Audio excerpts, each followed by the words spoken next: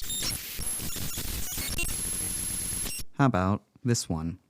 If you could open a BTBBRBBBQ location, would you? Would I have to run it? Would I have to be involved in the day-to-day goings-ons? I mean, I assume if we got to a point where we could afford to open a restaurant, we could probably afford to hire someone to run it. Here's the thing. We could probably open one now, but then what would I sit on? That's a good point. Yeah. We'd lose all of our chairs. And for what? Okay, wait. So here's the thing. If you can open a BTBBRBBQ restaurant, does that mean like the BTBBRBBQ? That's what I was thinking. Because the Where's- answer is Where's the fighting no. ring going to be? Like, no, we can't. I imagine that would be very illegal. Yeah, no, we live in a BTBBRBBQ restaurant. Yeah. Yeah, I mean, It's called capitalist society, bro. I mean, it would be kind of cool to have like a boxing ring. You watch some boxing while you're eating your barbecue. But you're eating the people that lost the last game. Like, just, I'm assuming they mean like a legal one. You could do like a medieval times thing where it's all just like staged fights and shit. No, you don't want stage. You want to see blood. Oh my gosh, we're going to have to reprogram T.I.G.B.O.T again. Again? All right, His well, nightmare. I think there's one like that in Phoenix already. What's that place that has a yeah? yeah. Oh, that's not a barbecue place though. It's not though. It's just like your sports bar, dive bar place With the boxing ring with the in it. boxing ring in it. Who drew the covers of your albums? Well, I drew the cover for Parents. Alexa Sharp drew the cover for Blasterpiece. I think she's a children's book author now. Really? What, for real? Man, good for her. I might be literally pulling that out of my thick ass, but Gross. yeah. Brianna O'Neill did Jiminy, and she knocked it out of the dang park. We saw her on our last, Yeah, she surprised us. our Midwest I think she's tour. a children's author now. Is she really? No. Oh, Brianna O'Neill. I see what you're doing. But we saw her at one of our shows. She had messaged us, I think, on Instagram. The day of. The day of being like, I'm coming to your show. And we were like, you do not pay for a ticket. I'm sorry. And then we didn't let her in. Yeah. We gifted her a big Jiminy art flag that we only had one of at the time. It wasn't in print. I think now it's on our actual store. If you own our records, they tell you who the artist by. Yeah, it's in there. They don't. Oh, there was a question that we've been asked recently because of the instrumentals album that came out. People are asking what the inspiration for the cover was. Oh, yes, this is important. This is important. My niece did a school project about lice and the dangers therein. Dangers that the lice are in, or that Those poor lights. The poor lice. you got to save the lice population. now. Humanity is The dangers therein. I meant therein like one word, not like the dangers that lice are. Oh, that's buttons at his finest. but buttons. No, Humanity's been leading a genocide on lice. the dangers of lice. And she was very proud of this poster board that she had made. And my mom had sent me the lowest quality possible image of my niece posing with this lice picture. And I loved the artwork so much that I cropped it and I painted all of the information about the dangers that lice are in off of the picture and painted the lice off of the heads of these scared redheaded children that are in the picture. And initially, I was trying to pitch using that as the album artwork for Jiminy. Well, actually, no, because we had reached out to Brianna O'Neill, but she was Super busy. she was super busy because she was trying to graduate college. Art school or something. Yeah, for art. We were getting down to crunch time. Luckily, it took 7 years for Jiminy to come out. So eventually we got the artwork. Plenty of time. Yeah, we got the artwork finished and we didn't have to go with that. But when it came to the idea of releasing the instrumentals, a more stripped down version of the real album, it was just like, why don't we just release the most stripped down possible artwork possible? I said possible twice. So it's literally a school project that Ryan's niece did. Yeah. I just edited the picture that my mom sent me and we had to AI upscale it. Because We it was used- such low yeah, quality. we had to use T.I.G.B.O.T to upscale the art. You're welcome. I mean, thanks, man. So that's who did it. Me. And I used the paintbrush feature on the Notes app on my phone. Wow. I know. You did it on your phone? That's what I did that with, yeah. I didn't have a computer up until relatively recently. Wait, the paintbrush or the magic wand? Well, it's a marker function, actually. Okay, yeah. So you're, I had to blow it up really, really big and use my pinky to go around everything. I've upgraded my setup since. I mean, you guys have seen my Kickstarter video. You know how wild my editing has gotten. Hi, I'm Tara Mcglobkin. Since 1550 BC, Head lice have been hunted, abused, and murdered every single day. They need all of us to band together to help them survive what we can only describe as genocide. For just the cost of 9 coffees a day, you'll help rescue head lice from their abusers and provide medical care, food, shelter, and most importantly, love. Call now or join us online to receive a special welcome kit and a photo of one of these beautiful creatures that is being given a second chance thanks to you. Remember, head lice don't transmit diseases. They just drink your blood and make you really itchy. We all have plenty of blood to give. Show these gentle creatures you aren't selfish and stand with us today to stop the targeted destruction of an entire species. Thank you. Oh, I'm Tara McGlobkin. What was the band's reaction to how popular Curtis has been? Oh man, when we did not come up with that. I really want to put that out there. We did have the cat prop, and we did film a bunch of stuff with some crappy Halloween decorations, and we sent it to Danny, who edited that video for us. And he sent us back his first draft and had given us all dumb names, and he had the cat in there with the name Curtis. And as the second I saw that, I was just like, oh, that's going to be a thing. Yep. Andrew called it right away, but it was still an absolute delight to see the fans lose their minds. And something that I love about it is I bought Curtis at the dollar store where anybody can go in and buy Curtis. So seeing fans be like, dude, what the f***? There's a Curtis at the dollar store. Or when I was on tour with my ABBA tribute band, for some reason, every 7-Eleven had a Curtis up on the soda machine. So I was just like, hey, good buddy, what's going on? We took him on tour with us, and every once in a while there'd be a savvy fan or two that would see him on stage with us. Give him a little cheer. We tried to put him on stage at every show at the Deer Hunter tour. And I even brought a melodica so it looked like he was playing a little piano. But it was really hard to set up and keep set up. Yeah. So and we ended up just putting him on Buttons' drum shields, so it looked like he was just like floating on the stage. There was one show where I was trying to carry a bunch of stuff off the stage, and I think he was the last thing, but I couldn't hold him in the thing I was holding, so I put him over my head, so the legs were on both sides of my head, and the wires in the legs just cut my face. I was bleeding. I remember that.